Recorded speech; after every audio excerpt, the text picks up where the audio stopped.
Hilton brings you new ways to stay, with experiences that let you capture the glory days. Introducing the Graduate Hotels. Each inspired by local college towns, these stays are always original and never boring. Get in touch with traditions all across the country and enjoy a stay that's a class above the rest. Book at Graduate Hotels with Hilton Honors Points at Hilton.com. It's a win-win. Hilton, for the stay. Your weekend is not complete without the First Lady of New York Radio. It's the Joan Hamburg Show. Talk Radio 77 WABC. It's a Sunday, and that means you can listen to the Joan Hamburg Show starting at 2 o'clock. I'm very excited about today's show. My pal, Judy Collins, is coming over, and I love Judy. Judy always does amazing things. And then one of the great foodies of all time, Lidia Bastianich, came here as an immigrant with her family and ended up being one of the great goddesses of food in the country. And we're lucky that she settled in New York. So really fun conversations with both women. And you're always a part of it. So relax, stay tuned. The Joan Hamburg Show straight ahead, and I am Joan Hamburg. The First Lady of New York Radio. This is Joan Eats.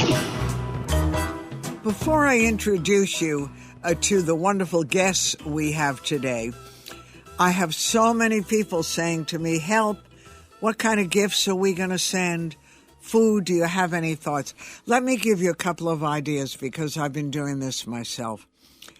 There is a small company that I have talked about before called Flour Sugar Love, floursugarlove.com. And the two women who are behind this love to bake, and they have real goodies. Little business, online bakery that ships nationwide. They have the best banana bread. I'm telling you, it's luscious. Every time I send it to someone, they send it to whomever else they can think of. And they always call me to say, this is the best banana bread I've ever had. Well, listen to what they're doing. A trio of mini breads, banana, chocolate chip banana, cinnamon coffee cake, and it's wrapped in an adorable windowed box for $20, plus shipping. Not bad. They're doing their signature hearts and trees for the holidays in brownies, blondies, oatmeal raisin, oatmeal chocolate chip. The last day to order for the holidays, Friday, December 17th. So go to floursugarlove.com to order. And the wrapping is so charming. It's really great. And I don't say that often. It's something I'm very partial to. And I send it, thank yous, holidays, everyone loves it. My client, Lilac Chocolate, has 6 locations in New York. From Hudson Yards to the West Village to Grand Central Market, Brooklyn Industry City. Go to lilacchocolates.com and you'll be able to get all the info. It's the oldest chocolate house, literally started in the 1920s. I love their Christmas basket, their snowman, their Santa Claus. Honestly, they have lovely, delicious things.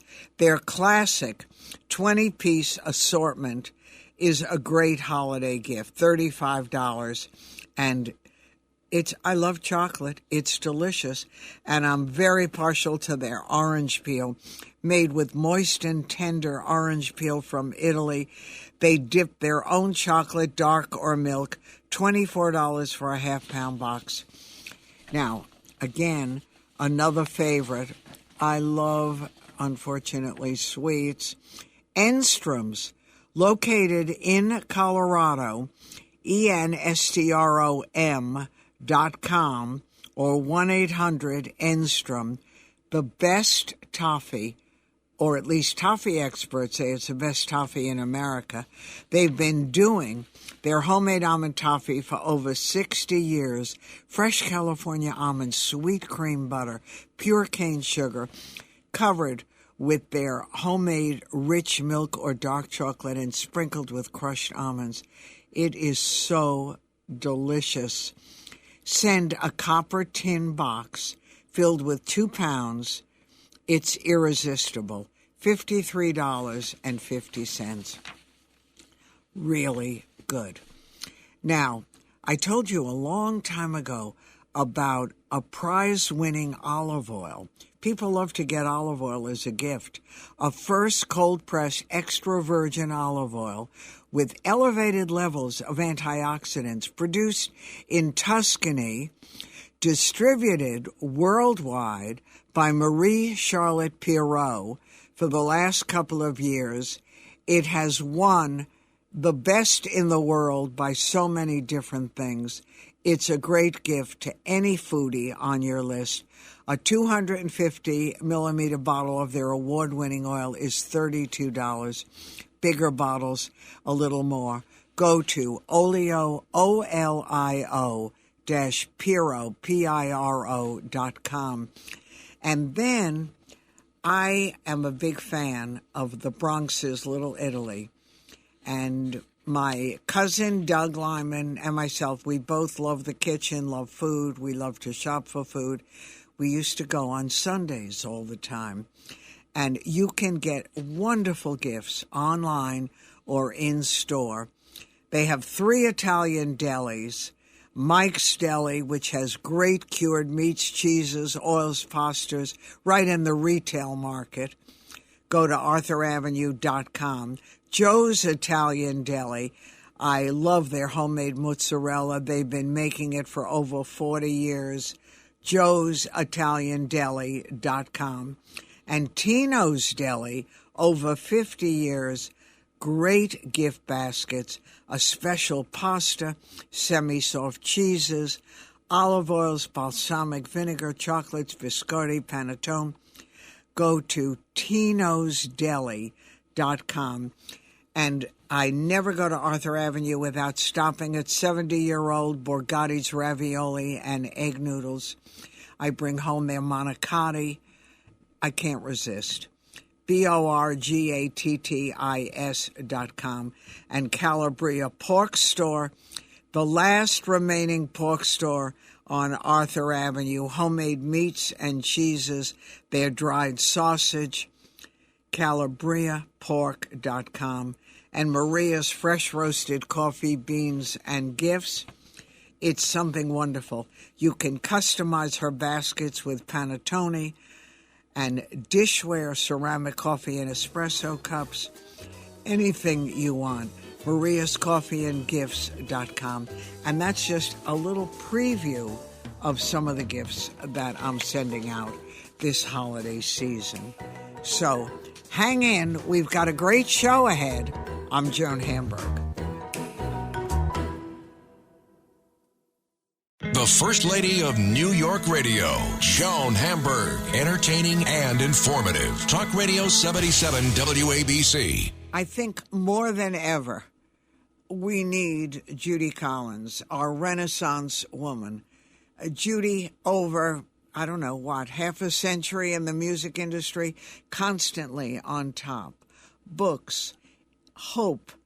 I'm telling you that when I hear Judy sing, I don't allow myself to feel I can't take any more of this virus. I can't take my mask. I can't do this. And listen to this music, which I can't even tell you how good it makes people feel. And Judy is bringing her winter stories to the stage at the Town Hall, which is right here in Manhattan, 123 West 43rd Street. You're going to celebrate the holidays with Judy and her stories and her music and her classics and her guests. So first with basics, how are you? You sound great. I'm fine. I'm wonderful. I'm traveling to Lexington, Mass. to do a concert. I've just been in Old Saybrook for 3 nights at the Kate Theater, that beautiful theater that's named after Katharine Hepburn. So I'm on the road. I'm cooking. You're unbelievable. I mean, nothing stops Judy. She keeps on going. And, to thrive like you do and have in this industry is extraordinary. And you started when you were a kid. You're musical. I was a kid, yeah. I started, I was always playing and practicing the piano and playing with orchestras and so on. But I found folk music at 16, 15 and a half, and I started this professional route in 1959. Right. So I've been doing this for 60 years. Right, unbelievable. And you started doing all classical stuff until you heard folk music. Yes, I did indeed, which gives me a lot of tools to do all kinds of music. Anything that I set my heart on, I can sing if I put my mind to it and try to figure it out on the piano as well, which comes in handy a lot of the time. No, but, when you think, and Judy has written her books and her life story, the impact that you've had not only on music, but on the music of so many people. I never get tired of hearing the Sondheim story with Send in the Clowns. I mean, people still go, what? That happened, Yeah. I've had those miracles all along, starting out with Leonard bringing me his songs, which nobody else had heard, and Joni singing me Both Sides Now on the phone in the middle of the night. And Sondheim, my friend Nancy Bacall, bringing me the album with Little Night Music with Sending the Clowns on it. I never would have found it. So miracles are always happening. Right. And the fact is that when you heard that, you said, I got to do this. I'm definitely doing this. And people said, well, other people have done it. Why do you want to do it? And you wouldn't take, no, I'm doing it. No. I'm doing it. Hal Prince said to me, 200 other people have recorded. I said, I don't care. I know, but it became yours with Send in the Clowns. And it was just, right? It did, and God is good. Yeah, well, Judy Collins is good, Somewhere too. a light is shining. Right. And what about when Joni Mitchell was a young writer that almost no one really knew? Nobody knew her at all, no. She was a nobody, and she was hanging out at the bar with Al Cooper, and she told him she wrote songs. This was 1967. And he said, oh, and then he followed her home and called me up at 3 in the morning and said, this girl does write songs, and she just played me one, and you have to hear it. And then he put her on the phone, and she sang me Both Sides Now. Can you imagine? No one knew who she was. How old was I? You were 20, she might have been 24 or something like that. Yeah. And you were a kid, too, doing all this stuff. I was a kid, yeah. I'm still a kid at heart. You know what? You are a kid. With that gorgeous hair and that voice, you are. How many times have I gone over to the Carlisle? Oh. Which is my favorite in many ways because it's so intimate. It is. And just sit there surrounded by this incredible music. But what I never got, no matter what's happened, and like everyone, you've been through a lot in life, but that Judy Collins optimism should be bottled. And I've got to bottle it. You got to call it a perfume or something, or a diet drink. Yeah, have a taste of optimism. Yeah, that would be a good name for a food product. It would be indeed. So, but you do have that, and no matter what, it's there with you, even now during this pandemic. Yes, you have to be. I mean, think of all the things that our parents went through. Think of all the things that people go through in their lives. In a way, we have something terrible happening, but we have so many resources that people before us didn't have. It's true. I mean, and by the way, as simple a thing as a mask you can get a hold of when you need it. Exactly. I know. A mask and a shot, and you're good to go. That's exactly. It's called optimism, but That's it right. works. You're right. A mask and a shot, and there you go, schlepping all over America.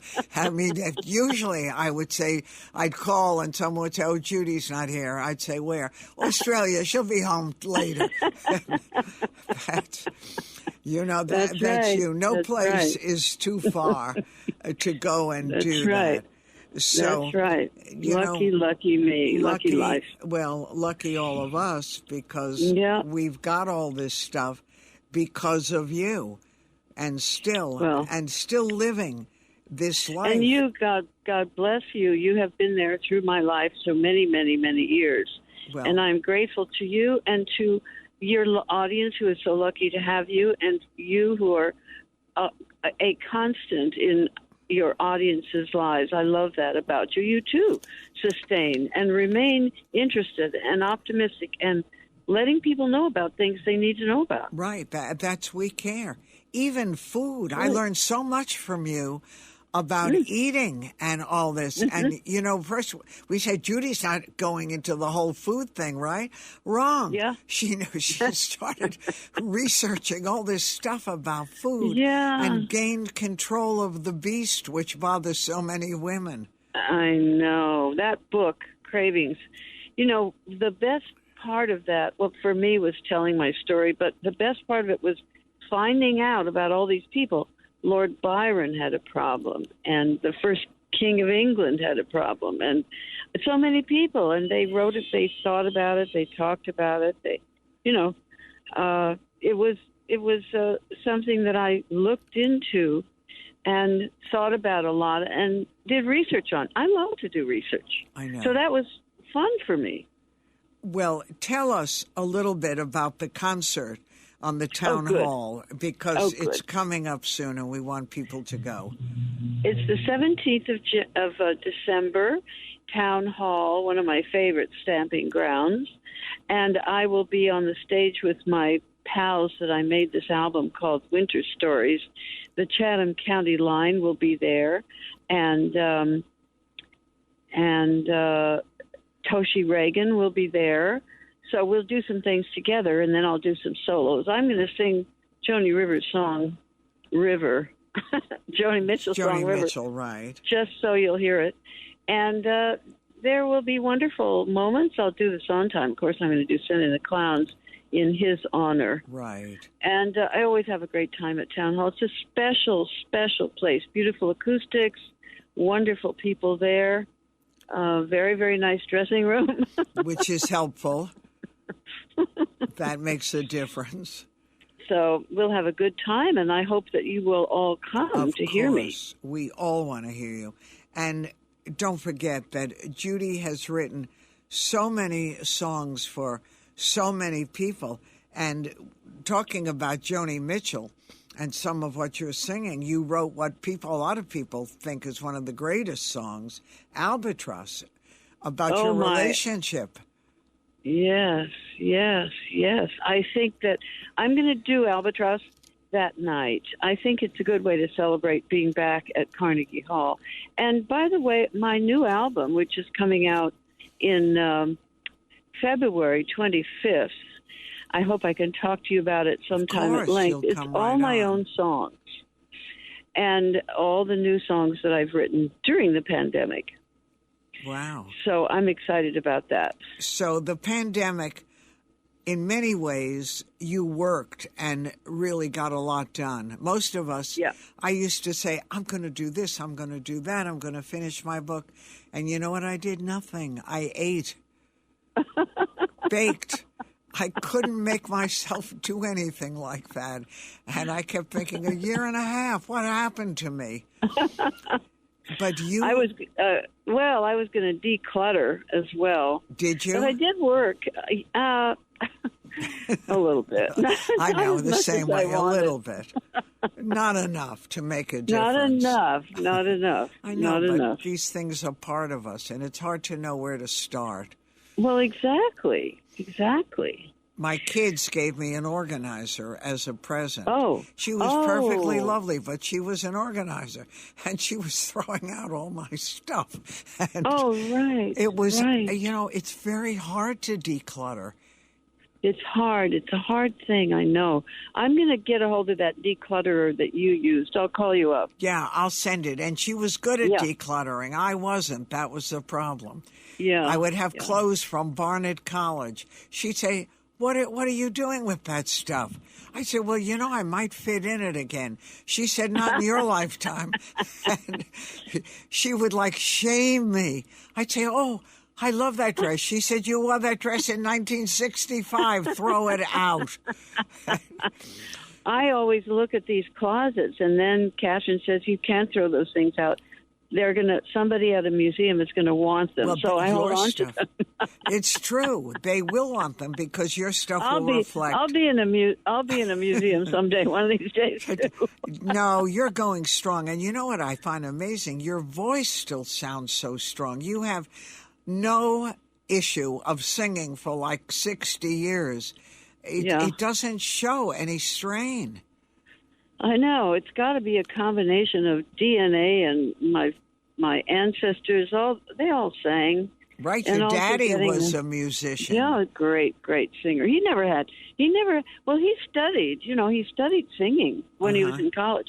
And I studied, too. I had a great teacher. So I think it helps to have somebody tell you how to do it. Yeah, without question. Yeah. But when you turned to folk music, was he happy or upset that classical was not? Oh, he was very happy because, he used to sing he'd sing Danny Boy and other Irish and English songs. So he loved that music. He loved the melodies. He loved the traditional songs. So he loved it anyway. He loved the best of Broadway, the best of Rodgers and Hart. No, and he was a radio guy, which is why I always was interested from the beginning in your story. And he had definite eye problems and seeing problems. He was legally blind, right? He was blind. Yes, he was completely blind from the age of 4. So, in fact, he was one time his friends in Seattle, they were all getting together in 1942 when the draft had started, and the other guys were all getting drafted, and he went down to the draft office and got a certificate that said that he was A1, well, except for the fact that he couldn't see. Right. A minor inconvenience. A minor inconvenience, exactly. I know, and it didn't stop him. He kept doing everything. No, he was amazing. But you know what? You got that from him. You're amazing. No matter what things happened in life that a lot of people would not be able to get over, you just have that steely wool, and you got over that. Yeah, I did. The worst, of course, was my son's death. My son's death, and he was a suicide, and, you don't get over it so much as you get through it and you go on with your life, and every once in a while you fall apart. So, but isn't that life? I mean, that's life. And you gave life every once in a while. Right. And the gift of his life, you gave life to so many people by being open and revealing and sharing the anguish and the joy at the same time. And that was extraordinary. I had to write that book. I had to. There was nothing else around, No. There was The Savage God, which is a horrible reading experience, but and it's all about Sylvia Plath's suicide. But it doesn't. The problem with that book and Alvarez, who wrote it, is that it doesn't talk about solutions. I like solutions. Give me a solution, and I've got something to hang on to. Right, and then in turn you pass it on to us. That's why I had to write that book. Really had to. Well, I'm glad you did. Don't forget, everyone, Judy Collins, December 17th at the Town Hall, right in the heart of Times Square at 123 West 43rd Street. Judy, you'll come visit me again. Happy holidays to you and yours. You. I love Happy you. holidays, Joan. Love We'll you dearly. Soon. Okay, honey. Bye-bye. Bye-bye, Judy. Bye-bye. I'm Joan Hamburg, and you're listening to WABC. The First Lady of New York Radio, Joan Hamburg. Entertaining and informative. Talk Radio 77 WABC. I always love talking to Lidia Bastianich. And Lidia is an Emmy Award-winning public television host. She's a best-selling cookbook author. She has restaurants. She owns a food and entertainment business. I'm sure you've eaten in Becco in New York City. And I'm sure we were talking earlier, our producer, about Italy, his favorite, and one of my favorites, too. And Italy's are not only in our town, they're everywhere. And to add to all this, Lidia has her own pastas and sauces, which are sold all over. She's written a zillion books. I can't even tell you. She does so many things and doesn't even look tired. And now Lidia has something new, which is great. She has, we'll call it a documentary, and it's something near and dear to her heart. It's about America, and it's incredible how people get through it, how they come to this country, and all the amazing things that they do. So, Lidia, I'm always so happy to talk to you.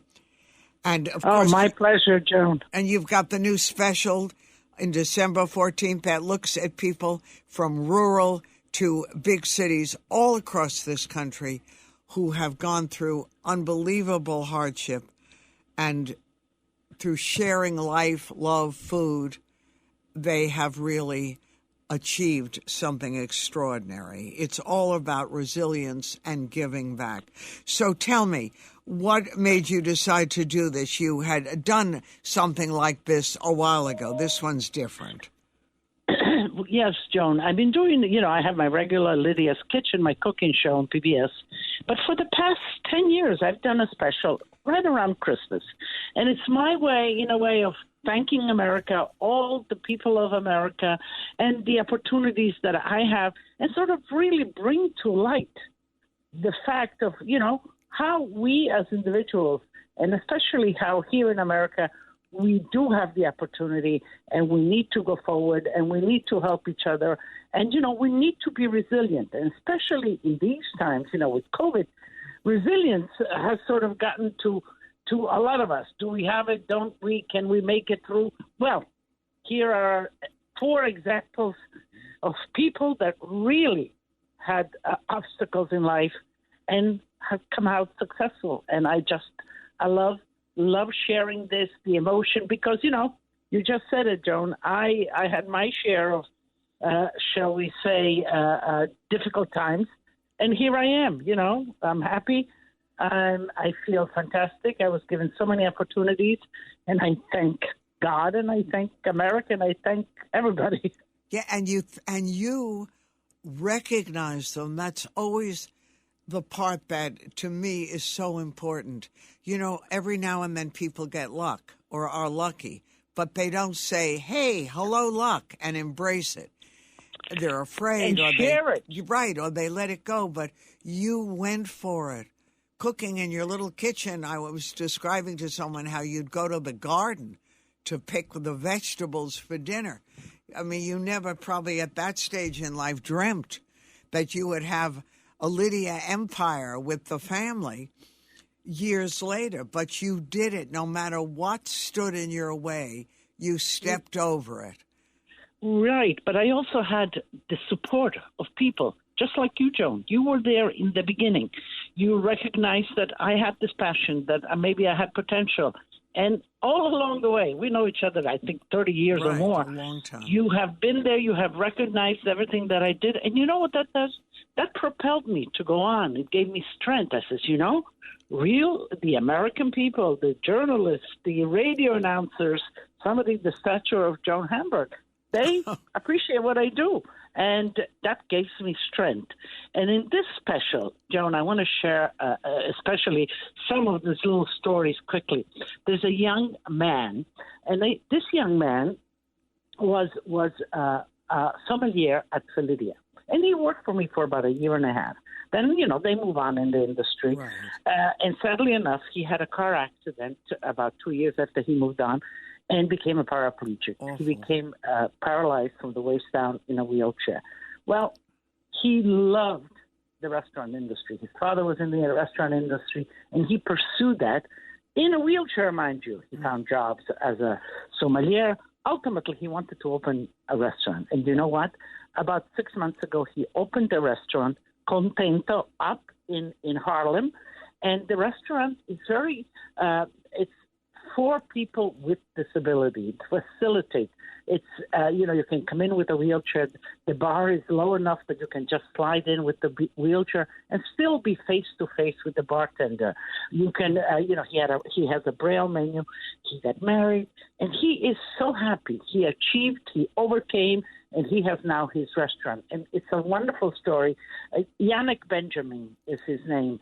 And, this young man was a handsome young man when he worked for me and ran up and down the stairs. And you see, he overcame, and he's happy. He's married. He has done something. He has taken his disability, if you will, and make it positive for himself and for all the other community. People out there.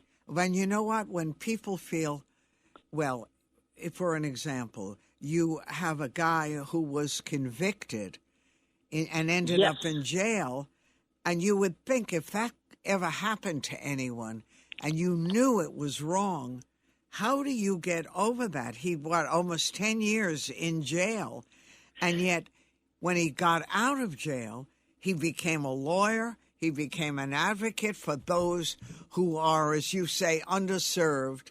Like, I wonder, how are they so good that they can forgive? I was amazed at his attitude. This is a young man that at 17, he was convicted of a sexual, conviction, which he didn't do. And after 10 years of him being there, working with other attorneys and whatever, he proposed, he really showed that he wasn't culpable for what they 10 years after, 10 years from 17 to 27, the best years of his life, he was in jail. And then he comes out. And he doesn't have an ounce of antagonism, of sadness, of regret or animosity. He's positive. He went on. He helps young children. And you know what brought us together is because he said that while he was incarcerated, his strength came from remembering his grandmother and the smells and what she cooked. And he just loved to get out and just be able to cook. So we cooked together. He's now married. He has a great book out, and it's a wonderful story. It's really amazing. And how he became a lawyer with all that is unreal. Absolutely. But you see, resilience. You got to put your mind, you got to be positive. You can't dwell in hate and regret, and you have to put that behind. Because, Joan, those sentiments, whether you're anger, whether you hate or whatever, those are sentiments that you sort of project towards others, but they remain with you and they hurt you as a person. So forgive, and move on. Right. And you talk about a guy whose business didn't survive in 2008. And, unlike locking himself up and saying, woe is me, I'm done, he started working free, volunteer, at a Harlem school and changed the life of so many people, including his own. Oh, it's wonderful. I went to visit. He took these plots in Harlem that were abandoned, that were junk plots, if you will, that were, an obstacle to the kids that would want to play in there.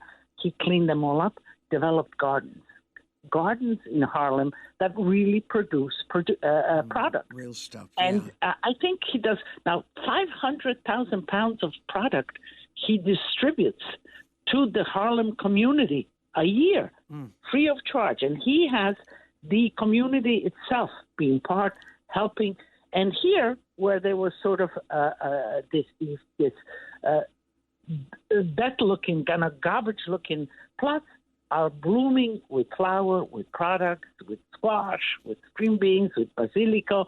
It was wonderful to see.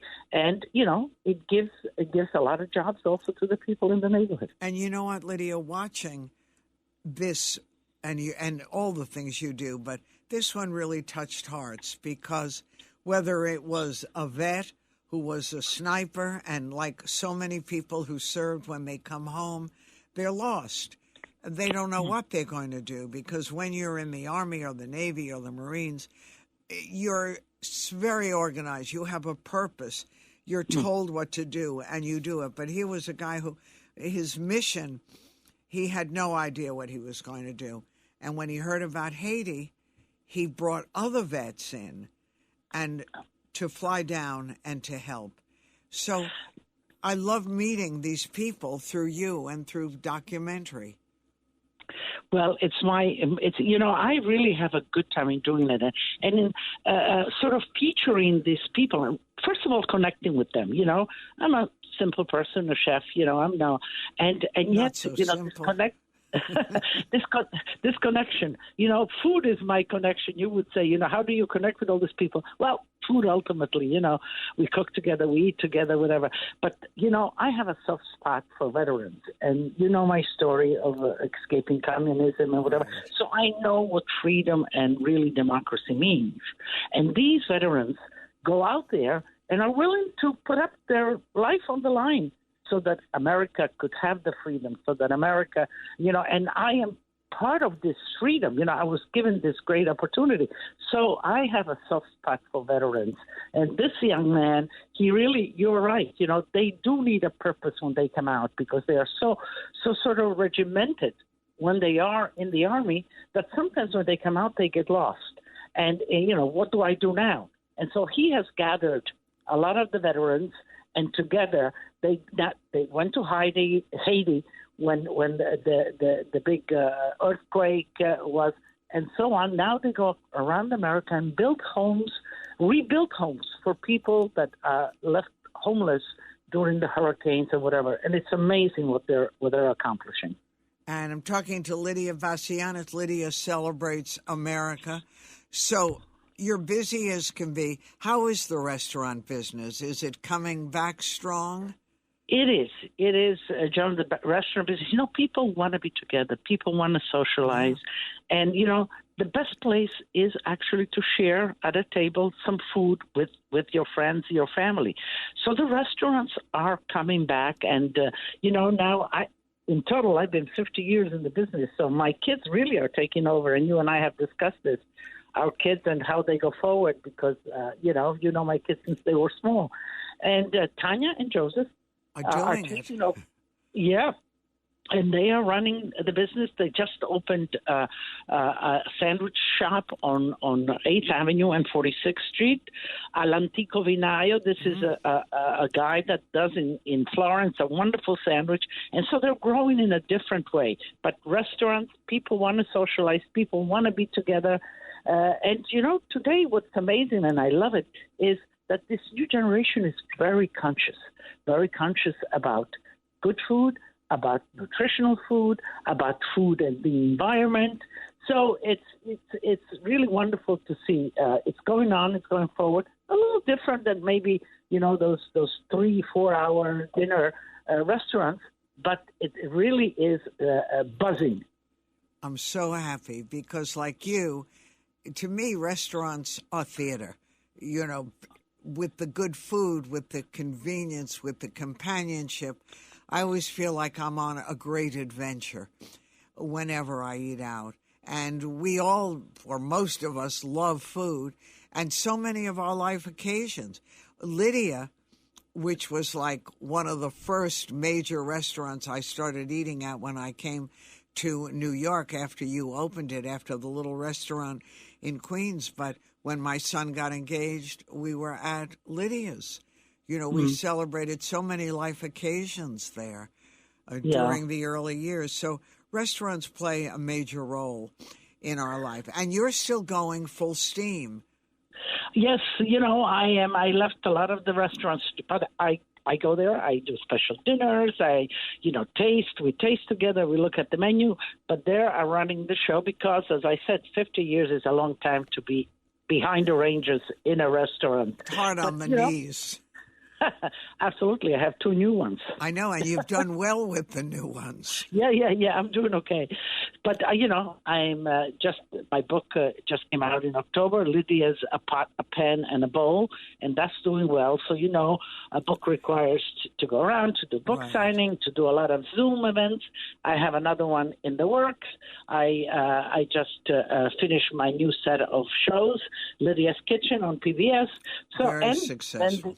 And then this special, so there's a lot for me to do. And, I'm spending some time, trying to spend some more time ever more with my grandchildren because they're big now, like yours, you know that. Right, and they love to cook, too.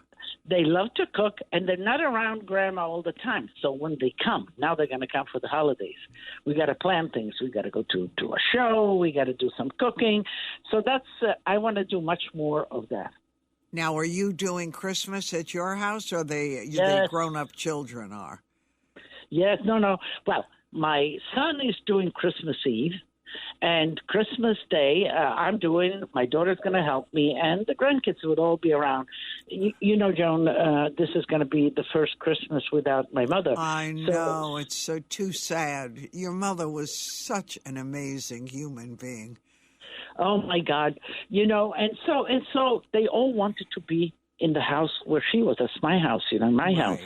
So we are all here. Joe, I have to share with you what happened on Thanksgiving. So Thanksgiving again, that was the first Thanksgiving without how we all gathered. The immediate family gathered at my table, and then when they were finished eating, I told them how much Grandma appreciated because they would come and visit her. They would call her.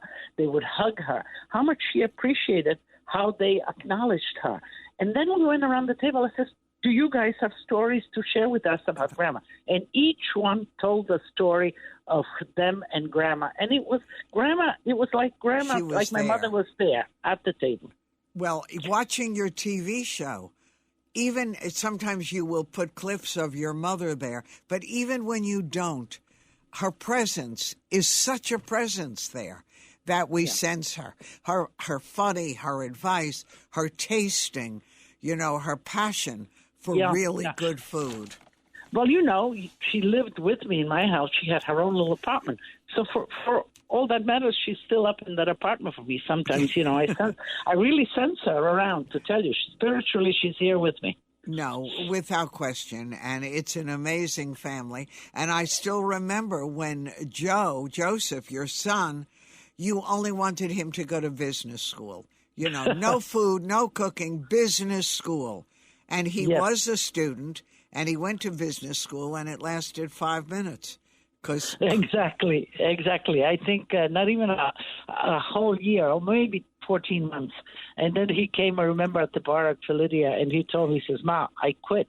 I says, what do you mean you quit work? I figured, okay, right, he's going to want to...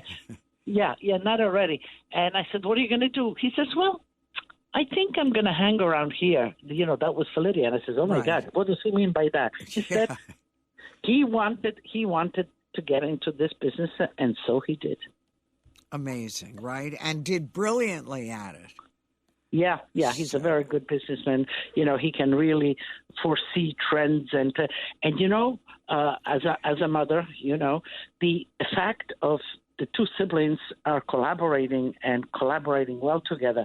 It's such a gratification for me because, you're always afraid. It's not easy. It's not easy for a mother and children to get along in business. I know how it is. So for 2 siblings, but thank God, I'm staying out of it. Yeah, they're getting along. Well, I love talking to you. Lydia celebrates America, Overcoming the Odds, December 14th on PBS. Just check your local station. We have 13 in this area and 21, but it's everywhere on PBS, so you're going to find it. Yeah, it's at 8 or 9 in the evening. I'm not sure which one where. Perfect.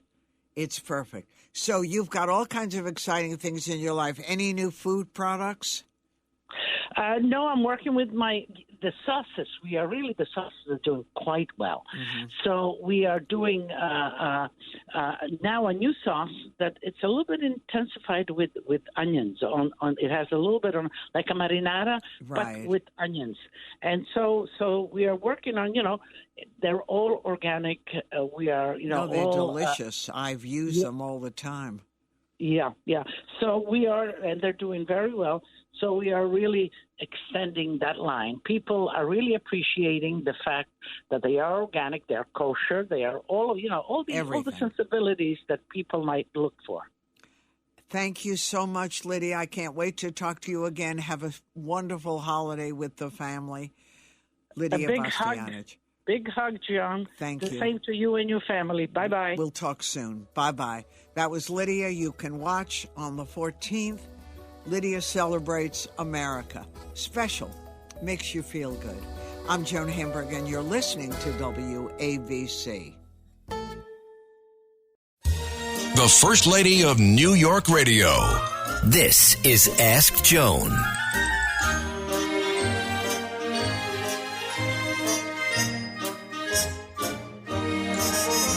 Every year at this time, people say to me, we want to come in Christmas Eve, maybe Christmas Day, look at the tree, take the kids, maybe do the store windows. Where can we eat? Big question. It used to be people ate home on Christmas Eve and Christmas Day, but now eating out is a big deal. Let me tell you what we found. They're not cheap, a lot of them, because they've been under the covers for the last almost 2 years. But Ruth Chris Steakhouse is doing a takeout menu so that you can eat out at home. And they're doing a celebration feast for the holiday. $195, but it's for 4 people. And it includes roasted beef tenderloin, a starter, 2 sides, and personal cheesecakes. Not bad. And it's available every day through December 31st. And they're all over the place. Now, a lot of the locations will deliver. They're in Manhattan at 148 West 51st. They're in Parsippany, New Jersey, Tarrytown, New York, Weehawken, New Jersey, Jersey City, Paramus, New Jersey, Garden City. So know that is an option, and divide 4 into $195. And for delicious, they have very good food. Fresco by Scotto, a restaurant near and dear to our hearts at 34 East 52nd Street. They're closed Christmas Day, but on Christmas Eve, it's become a tradition for many families to go there and celebrate with the Scottos. One of the daughters, Rosanna, is the anchor of Fox 5. We've known the family forever. We've shared many of our holidays with them. And this Christmas Eve is $60 a child and $175 for adult. They're doing a night of 7 fishes with shared appetizers for the table, 3-course price fixed dinner, and everyone starts with a grilled pizza margarita, delicious, antipasto to share, and then you choose your appetizer, your entree, your homemade tiramisu, and it's just a warm, loving place, and the Scottos are special.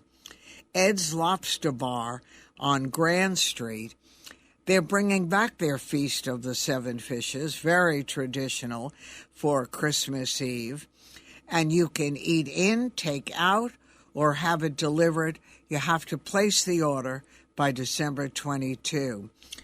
The 7-fish feast is $130 a person, and you need at least 4 for takeout.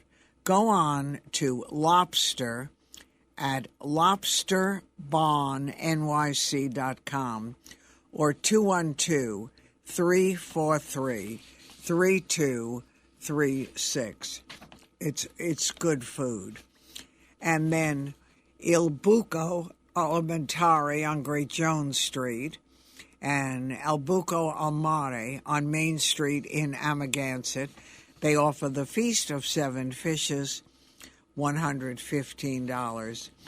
And if you want a more traditional, well, that's traditional, but if you want a different Christmas Eve dinner, let me give you a couple of thoughts. Ilili Restaurant at 236 Fifth Avenue. Wonderful Lebanese food, ILI. Christmas Eve dinner from 5 to 9:30. 3-course menu, $115 per person. $40 for children. And you can pick it up too. Filet mignon, scallops, halibut, a special lamb, wild mushroom risotto. One of the prettiest places is Tavern on the Green, 67th Street in Central Park West. Christmas Eve, 5 to 10. Christmas Day, 9 a.m. to 10 p.m. 4-course price fish menu, $135. Children's menu, $65. And really lovely, and it's so festive. 212-877-8684, 67th Street. You can go in on Central Park West. And in Harlem, Red Rooster, a restaurant we love, 310 Lenox Avenue, has a Christmas menu, family style. Everyone gets the same thing. $57 a person. Trust me, in New York City, that's a bargain for a top restaurant. Cornbread, deviled eggs, short ribs, all on the table. Cheesy grits, collard greens, roasted vegetables, garlic mash, and holiday sweets. It's lively, it's fun, and they're great food people. How about Chinese food? Nomwa has 3 locations. And we love Nomwa's. 13 Doyer Street, regular menu, very reasonable. Nomwa Nolita, also Christmas Eve, closing at 5 on Christmas Day, no reservation. And in the lower level of Essex Street Market, in the food hall, 115 Delancing, on Christmas Eve to 10 p.m., closed Christmas Day. And 5 Napkin Burger.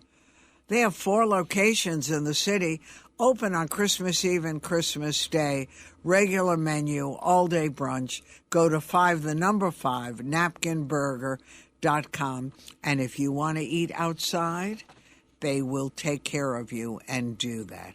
So that's just a couple of thoughts, ranging from the very expensive to a burger. But basically, people want to come, see the beautiful things, celebrate. Not everyone wants an enormous Christmas dinner. Okay, everyone, enjoy. We're coming up to the 3 o'clock. Boy, it goes fast. Anyway, enjoy the rest of your Sunday. We'll do this again next Sunday. We do it every Sunday, starting at 2 o'clock.